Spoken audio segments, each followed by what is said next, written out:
जय गुरुजी। शुक्राना गुरुजी। सारी संगत को जय गुरुजी। संगत जी, आपको पता है गुरुजी हमारे कितने कष्टों को, कितने रोगों को ऐसे ही कटवा देते हैं। हमें तो पता भी नहीं लगने देते कि हमारा कब कौन सा कष्ट कट रहा है, हमें कब गुरुजी न्यू लाइफ ब्लेस कर रहे हैं। इसके बदले हमें बस गुरुजी का शुक्राना करना होता है। इसी पर एक आंटी जी का सत्संग सुनते हैं जिसमें उन्होंने बहुत अच्छे से बताया है कि गुरुजी हमारे कष्टों को, रोगों को ऐसे भी कटवा देते हैं। तो चलिए आंटी जी का सत्संग सुनते हैं। संगत जी, एक रात को जब मैं सो गई थी तो मैंने सपने में देखा कि मैं सो रही हूँ। एकदम से एक नेगेटिव एनर्जी रूम में आती है और मुझ पर अटैक करती है। संगत जी, मैं डर की वजह से कंबल में घुस जाती हूँ और गुरुजी का मंत्र जाप शुरू कर देती हूँ। मैं सपने में और असली में इतना डर गई थी कि मैं सपने में तो गुरुजी का मंत्र जाप कर रही थी और असली में भी मैं मंत्र जाप ही कर रही थी। तो संगत जी, जब मैं सपने में कंबल में थी तो उसके 2 मिनट बाद जूतों की आवाज़ आती है और फिर एक आवाज़ आती है कि डर मत, मैं हूँ यहाँ।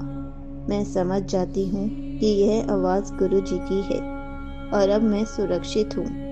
उसके बाद मैं आराम से सो जाती हूँ। नेक्स्ट मॉर्निंग जब मैं उठती हूँ तो मेरी तबीयत अचानक से ख़राब हो जाती है। मुझे अचानक से कफ और कोल्ड हो जाता है। मुझे लगा गुरुजी ने ड्रीम में कोई कष्ट ही कटवाया है और उसे छोटा करके मुझे दिया है, इसलिए मुझे बस कोल्ड और कफ हुआ है। पर संगत जी, मैंने शाम को बस 2-3 पकौड़े खाए थे। उसके बाद मेरे पेट में बहुत ज़्यादा दर्द होने लगा। बस ऐसा लग रहा था कि अब नहीं सहन हो रहा है, कुछ होने वाला है। मैंने मेडिसिन भी खाई पर कोई असर नहीं हुआ। मैंने खाना भी नहीं खाया रात को और पूरी रात सो भी नहीं पाई। इतनी ज़्यादा मेरी तबीयत खराब हो गई थी। संगत जी, मुझे उस टाइम डेली ट्रेनिंग के लिए जाना होता था। मैं एक ऐसी स्टूडेंट थी जिसने कभी छुट्टी नहीं की थी, पर मुझे उस दिन छुट्टी लेनी पड़ी। मैं घर पर भी पूरा टाइम यह सोच रही थी कि आज मेरी एब्सेंट लग जाएगी, क्योंकि हमारे कॉलेज के प्रिंसिपल ने बोला था कि 100% अटेंडेंस कंपलसरी है। तो संगत जी, मेरा बहुत ज़्यादा मूड ऑफ हो रखा था। तो उसके बाद थोड़ी देर में मेरी एक फ्रेंड का कॉल आया और उसने कहा कि आज हमारी ट्रेनिंग का लास्ट डे था। प्रिंसिपल ने ट्रेनिंग ख़त्म कर दी। कल कॉलेज जाना है और मेरी एब्सेंट नहीं, प्रेजेंट ही लगेगी। संगत जी, मैं बहुत खुश हुई कि मैं जिस वजह से परेशान थी वो टेंशन तो मेरी दूर हो ही गई। गुरुजी ने मेरी प्रेजेंट ही लगवा दी। फिर मैंने गुरुजी का बहुत शुक्राना किया। इसके बाद मुझे एक ड्रीम आया कि मैं जो अपने पास गुरुजी का स्वरूप हमेशा रखती हूँ वो गिर गया है, और जब मैं उसे उठाती हूँ तो मेरे हाथ 4-5 और गुरुजी के मीडियम साइज और पॉकेट साइज स्वरूप आ जाते हैं। फिर मैं घर पर सबको दिखाती हूँ तो सब जय गुरुजी बोलते हैं, पर जब मैं वह सारे स्वरूप दोबारा देखती हूँ तो वह सारे स्वरूप खंडित होते हैं, जो कि पैकेट में ही थे। पैकेट में ही वो खंडित है। मैं फिर बहुत उदास होती हूँ। संगत जी, गुरुजी ड्रीम में ही पता नहीं कितने कष्ट कटवा देते हैं या अपने ऊपर ले लेते हैं। संगत जी, मुझे ऐसे सपने बहुत आते हैं कि सपने में गुरुजी के स्वरूप खंडित हो जाते हैं। पता नहीं ऐसी कौन सी परेशानी है जो ख़त्म नहीं हो रही, पर गुरुजी मुझे हमेशा बचा रहे हैं। मुझे इस पर दुख भी होता है कि मेरी वजह से गुरुजी को कितनी परेशानी होती होगी।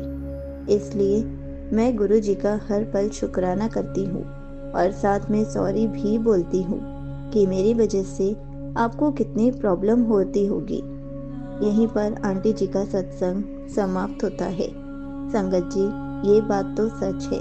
जब भी गुरुजी हमें ऐसे ड्रीम्स दिखाते हैं तो मतलब वो हमारे कष्टों को टाल रहे हैं, हमारे कष्टों को, हमारे रोगों को अपने ऊपर ले रहे हैं। उससे गुरुजी को भी बहुत तकलीफ होती होगी, क्योंकि हमारे पास तो सिर्फ एक गुरुजी हैं, लेकिन गुरुजी के पास इतना बड़ा गुरु परिवार है। वो सबके दुख अपने ऊपर लेते हैं, सबके कष्ट, सबके रोग अपने ऊपर लेते हैं, कितनों की प्रॉब्लम्स सॉल्व करते हैं, कितनी सारी ब्लेसिंग्स देते हैं, कितनी संगत को न्यू लाइफ ब्लेस करते हैं। तो गुरुजी को कितना दर्द होता होगा, क्योंकि गुरुजी 90% कष्ट हर संगत के अपने ऊपर ले लेते हैं। हमें सिर्फ 10% ही कष्ट भोगने को देते हैं, और हम 10% कष्ट भी नहीं काट पाते, उसमें भी हमारी जान निकल जाती है। तो गुरुजी का क्या होता होगा।